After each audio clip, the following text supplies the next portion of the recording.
Hello বন্ধুরা, কেমন আছো তোমরা সবাই? আশা করছি তোমরা সবাই খুব ভালো আছো। আমিও খুব ভালো আছি। আমার চ্যানেল এসটি অফিসিয়ালে তোমাদের সবাইকে অনেক স্বাগত আর অনেক ভালোবাসা। দেখতেই পাচ্ছ গলাটা একদম ভেঙে গেছে। কেন কি কালকে এত পরিমাণে ঠান্ডা পানি খেয়েছি, ফ্রিজের ডাইরেক্ট ঠান্ডা পানি খেলেই আমার গলা ভেঙে যায়। আর গলাটা এত ব্যথা হয়েছে, কথা বলতেও কষ্ট হচ্ছে, কিন্তু কিছু তো করার নেই, ভয়েস ওভারটা দিতেই হবে, কারণ তোমাদের সঙ্গে ভিডিওটা শেয়ার করতে হবে। কারণ হলো সকালবেলা ঘুম থেকে উঠে পড়েছি, কাজের আপা এখনও আসেনি। আমি চা দিয়ে কালকে রুটি ছিল সেটাই খেলাম। তারপরে দেখলে চিনি হয়নি চায়ে, তার জন্য দাদিমার চা একটুখানি চিনি দিয়ে নিলাম। আর মায়ের তো সুগার আছে বলে মা বেশি চিনি খায় না। তারপর এখানে দেখো মা খামির করে রেখেছিল, সেটাকে ময়দাটা ভালো করে করে নিয়ে এখন আমি রুটিগুলো করে নেব, আর মা রুটিগুলো সেঁকে নেবে। কাজের আবার আজকে কিছু একটা প্রবলেম হয়েছে, তার কারণে আর কি আসতে পারিনি সকাল সকাল।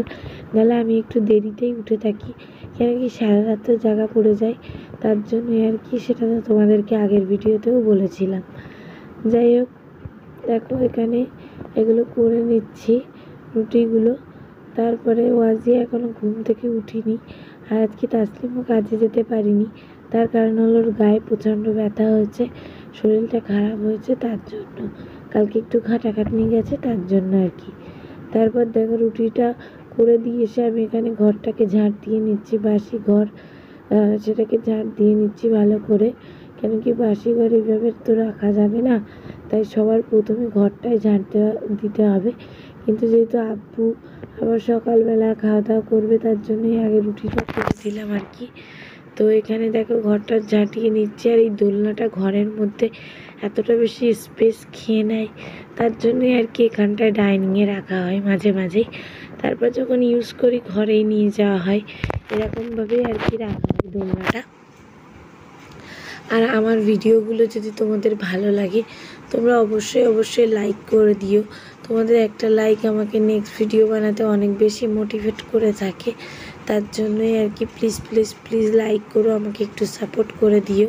আর এই চ্যানেলে আমি চেষ্টা করছি নিয়মিত ভিডিও দেওয়ার, জানি না কতটা কি পার। তো দেখতেই পেলে কিছুটা কাজকাম তোমাদের সঙ্গে শেয়ার করলাম, আর বাকিটা কিছুটা করতে পারিনি, তার কারণ আমি ফোনের স্টোরেজটা একদম ফুল হয়ে গেছিলো। তো কিছুটা ক্লিয়ার করলাম, করে আবার তোমাদের সঙ্গে ভিডিও শেয়ার করছি। আর ওয়াজিয়া ঘুম থেকে উঠে গেছে, বেজে গেছে 11:30 মতন।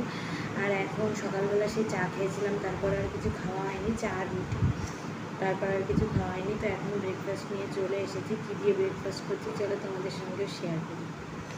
এখানে আছে আলু ভাজা, আর এখানে কালকের তরকারি আছে চিকেন আর এঁচড় দিয়ে, তো সেটা দিয়েই খাচ্ছি। খাওয়া দাওয়া কমপ্লিট করে চলে আসলাম রান্নাঘরে। এখন রান্নার প্রিপারেশনটা স্টার্ট করে দেবো, মানে দুপুরবেলা যেটা আমরা খাওয়া দাওয়া করবো। তো ভাবছি একটু ডিম আলু করবো আর ডাল করবো। কচুরলতি তো রান্না করেছে মা, অন্যদিন সকাল সকাল রান্না হয়ে যায়, আজকে যেহেতু কাজের আপা আসেনি, তার জন্য আর কি এতটা লেট হয়ে গেল যাই হোক সমস্ত কাজবাজ করতে। আর আমরা দুজন মিলেই করছি, মা তো আর একা পারবে না, একটা তো হেল্পিং হ্যান্ড লাগেই। যাই হোক বিকালটা আমি সামলাই, সকালটা মা আর কাজের আপা মিলে সামলায়, অসুবিধা খুব একটা হয় না। তো রান্নাবান্না সব কিছু কমপ্লিট হয়ে গেছে, যেহেতু একটু তাড়াহুড়ো আছে তাই তোমাদের সঙ্গে আর সবটা শেয়ার করতে পারলাম না, কারণ ক্যামেরা সেট করে করে শেয়ার করা সেটা একটু টাফ আর একটু সময় সাপেক্ষ, তার জন্যই আর কি আজকের দিনে আর হয়ে উঠলো না। তারপর দেখো যে থালা বাসনগুলো জমে গেছিলো, মানে তখন চাটা খাওয়া হয়েছিল, সেইগুলোই আর কি এখন আবার ধুয়ে নিলাম, মানে সবগুলো মেজে ক্লিন করে নিলাম একেবারে। এরপরে যাব আমি সব কিছু মোছামুছি করে গোসল করতে।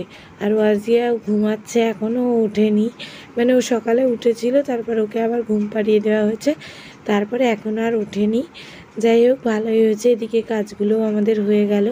জায়গার জিনিস, আর এখানে দেখো এই যে ডালটা হচ্ছে আর কি, জায়গার জিনিস জায়গাতে রেখে দেবো সব কিছু, তারপরে আর কি তার মধ্যে ডালটাও হয়ে যাবে। তারপরেই চলে যাব না, মানে গোসলটা করতে, কেন কি আব্বু চলে গেছে নামাজ পড়তে। তো আব্বু আসার সাথে সাথে এই দিনে আর কি আমরা সবাই খুব তাড়াহুড়ো করেই খাই আর কি। আর তাসলিমের শরীরটা এতটাই খারাপ, আজকেও নামাজ পড়তে যেতেও পারিনি। যাই হোক কী আর করা যাবে। এখানে দেখো সব মোছামুছি করে নিচ্ছি। রান্নার পরে এখানে যে তরকারিগুলো ছিটিয়ে ছিটিয়ে যায়, তো ওগুলোই আমি রোজ আর কি মুছে মুছে ক্লিন করে নিই। পরিষ্কার পরিচ্ছন্ন দেখতে কার না ভালো লাগে বলো। তারপরে দেখো গ্যাসটা মোছাই আছে, আমি একটু আগেই মুছেছিলাম। তারপরে আবার একবার তাও ভালো করে মুছে নিলাম। প্রতিদিন ভালো করে আমি সাবান পানি দিয়ে আর কি গ্যাসটাকে ভালো করে মুছে থাকি, কিন্তু যাই হোক আজকে একটু তাড়াহুড়ো, তোমাদের সঙ্গে সেগুলো আর শেয়ার করতে পারছি না। নেক্সট কোনো একদিন অবশ্যই শেয়ার করব। সমস্ত কাজবাজ কমপ্লিট হয়ে গেছে। এখন আজকে হলো শুক্রবার, তো আর বেশি দেরি করা যাবে না। আজকে যেহেতু তাড়াতাড়ি আজানটা হয়, এখন যাব গোসলটা করবো। আর রাজিয়া এখনও ঘুমাচ্ছে, তো আগে আমি গোসলটা করে নেব। ও দাদিমারও গোসল হয়ে গেছে, দেখা যাক ও কখন ওঠে, তখন ওকে গোসল করানো যাবে। চলো গোসল করে আবার দেখা হচ্ছে। দেখো আমি এইমাত্র গোসল করে চলে আসলাম, এখনও মাথা থেকে গামছাটাও খুলিনি। তো ভাবলাম আমরা এবারে লাঞ্চ করবো, আজকে প্রচণ্ড দেরি হয়ে গেছে। যাই হোক, যেহেতু কাজের আপা আসেনি তার জন্যই, তো ভাবলাম লাঞ্চ করার আগে তোমাদের সঙ্গে মেনুটা একবার শেয়ার করে দিই। চলো তোমরা দেখে নাও। এখানে ডিম ঝোল আছে, এটা একদম পাতলা হালকা করে করেছি, কিন্তু খুব টেস্টি। এটাতে তোমাদের সঙ্গে তখন একটু শেয়ার করেছিলাম। এখানে আছে কচুরলতি, এটা মা করেছে। এখানে আছে চিকেন, এখানে আছে এক পিস মাছ কালকের, এখানে আছে ভাত, এখানে আছে ডাল। এখন লাঞ্চটা করে নেব, তারপর আবার তোমাদের সঙ্গে দেখা হচ্ছে। ঘড়িতে এখন বাজে দুপুর 2:30, আর আমাদের সব কিছু খাওয়া দাওয়া দুপুরে কমপ্লিট হয়ে গেছে। আর এই দেখো আজিয়া, ও এখন খাবে, খেয়ে ঘুমাবে। আর বাইরে যা গরম, আমরা এখন ঘরের মধ্যে সবাই মিলে এসি ছেড়ে বসে আছি। আর এখানে তাসলিমও আছে, কিন্তু ওর গায়ে জামা নেই, তাই ওকে দেখাচ্ছি না। চলো এখন আজিয়াকে ঘুম পাড়িয়ে নিই। তো বেশ অনেকটা টাইম হয়ে গেল এখানে এসেছি। আর এই যে দিদি এগুলো এনেছে, তোমাদেরকে বাড়িতে গিয়ে আমি সবটাই শেয়ার করে দেব। আর সন্ধ্যাবেলা এখানে এসে ঘুগনি খেলাম, পপকর্ন খেলাম, সেগুলো তোমাদের সঙ্গে শেয়ার করা হয়নি। আমি এসেছি সেই সন্ধ্যাবেলা, তাসলিম রেখে ও দোকানে চলে গেছে, কিন্তু তোমাদের সঙ্গে আমি ভিডিও শেয়ার করতে পারিনি। বাপের বাড়ি আসলে যেটা হয়, গল্প করতে করতে আর ভিডিও করা হয়নি। তারপর ওয়াজিয়াও ঘুমিয়ে গেল তার জন্য। আর এখন মা এখানে রেডি হচ্ছে, আমি আর মা মিলে যাবো এখানে পাশে একটা দোকানে। ওয়াজিয়ার একটা জামা নিয়েছিলাম, সেটা ছোট হয়েছে, সেটাকেই চেঞ্জ করতে যাব। তো চলো দোকানে যাই, তারপর আবার এসে তোমাদের সঙ্গে কথা হবে। এই তো কিছুক্ষণ হলো বাড়িতে আসলাম দোকান থেকে, আর ওয়াজিয়ার জামাটা পাল্টে চলো তোমাদেরকে দেখাই কি জামা আনলাম। আর এখানে ওয়াজিয়া চেল্লাচ্ছে, সেটা তো তোমরা বুঝতেই পারছো, আর নতুন করে বলার কিছু নেই। চলো জামাটা দেখিয়ে দিই। এই যে দেখো, এটা হলো পিচ কালারের, কিন্তু এখানে এমন দেখাচ্ছে। আর এর সঙ্গে একটা সেম এই যে প্যান্ট আছে, এই যে প্যান্ট আছে। তো এই যে আর কি দেখাবো নতুন করে। তো রাত দেখো এখন বেজে গেছে 10:30, আর আমি আস্তে আস্তে কথা বলছি, তার কারণ হলো ওয়াজিয়া এখানে ঘুমাচ্ছে আর স্ট্যান্ড ফ্যান চলছে, তোমাদের একটু শুনতে প্রবলেম হতে পারে। আর আমরা ডিনার করে নেব, তাসলিম এক্ষুনি আসবে, আজকে এখানেই খাওয়া দাওয়া করবো। তো যেহেতু রাত্রেবেলা মাকে বলেছিলাম হালকা পাতলা রান্না করতে, চলো দেখি কি রান্না করেছে, আর তোমাদের সঙ্গেও শেয়ার করবে। এই গরমে তো বেশি কিছু খাওয়াই যাচ্ছে না, আর রাত্রেবেলা বিশেষ করে বেশি তো খাওয়াই যাবে না। চলো দেখি কি রান্না করেছে, তোমাদের সঙ্গেও শেয়ার করি, ঠিক আছে। এখানে আছে ভাত, এখানে আছে আলু ভাজা, ডিম লাল করে রেখেছে, এখানে আছে ডাল, এখানে আছে চিকেন,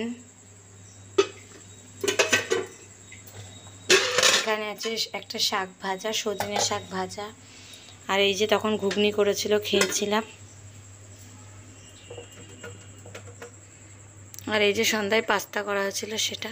দেখো মা এখন এখানে ইঁচড় দিচ্ছে। আমার নানি বাড়ির থেকে মামা ইঁচড় এনেছে, সেটাই দিয়েছে মায়ের এখানে।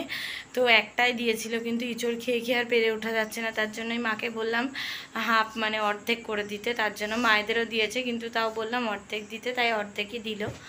দেখি তাসলিম কখন আসে, তারপর খাওয়া দাওয়া করে বাড়িতে যাব।